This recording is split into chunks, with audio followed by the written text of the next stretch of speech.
అందరికీ నమస్కారం. ఈరోజు ఒక ఇంపార్టెంట్ టాపిక్‌తో మీ ముందుకొస్తున్నాను. మీ బ్రెయిన్ ఎప్పుడు హెల్తీగా ఉండాలనుకుంటున్నారా? అయితే తప్పనిసరిగా ఈ వీడియోని ప్రతి ఒక్కరికి అంటే మీ lovable and near and dear and friends అందరికీ కూడా తప్పనిసరిగా షేర్ చేయండి. సో, ఇక టాపిక్‌లోకి వెళ్దామా? ఏంటి మేడం బ్రెయిన్ అంటున్నారు, ఏంటి హెల్త్ టిప్స్ కూడా చెప్తున్నారని. Yes, of course. ఈరోజు మీకొక మంచి టాపిక్ మీద అవగాహన కల్పిద్దామని మీ ముందుకొచ్చేసాను. నేను ఒక సింగర్‌ని, మీ అందరికీ తెలుసు. అంటే పెద్ద స్టార్‌ని కాకపోవచ్చు. మంచిగా శృతి లయలు మంచిగా పాడుతూ ఉంటాను.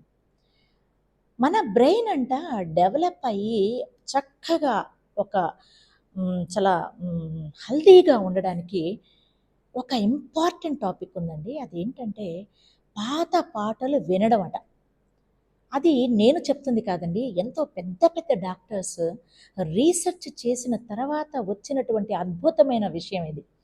సో, నేను ఆల్మోస్ట్ అన్ని పాత పాటలు పాడాను. పెద్ద పెద్ద లెజెండరీ సింగర్స్ అందరి పాటలు కూడా నేను పాడి ఉన్నాను. ఏదో నాకు తోచిన విధంగా.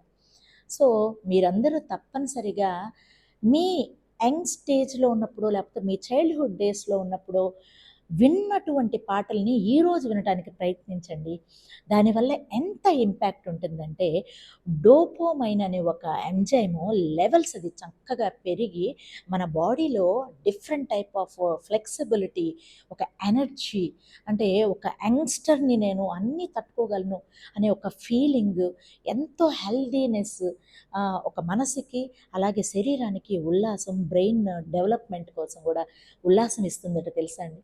సో, ఈ రోజు నుంచి మీరందరూ తప్పనిసరిగా మీ ప్రతిరోజు ఒక అంటే చిన్న చిన్న అలవాట్లే ఇది కూడా. అలాగే ప్రతిరోజులో ఒక అలవాటుగా ఒక 3, 4 పాత పాటలను తప్పనిసరిగా వినండి.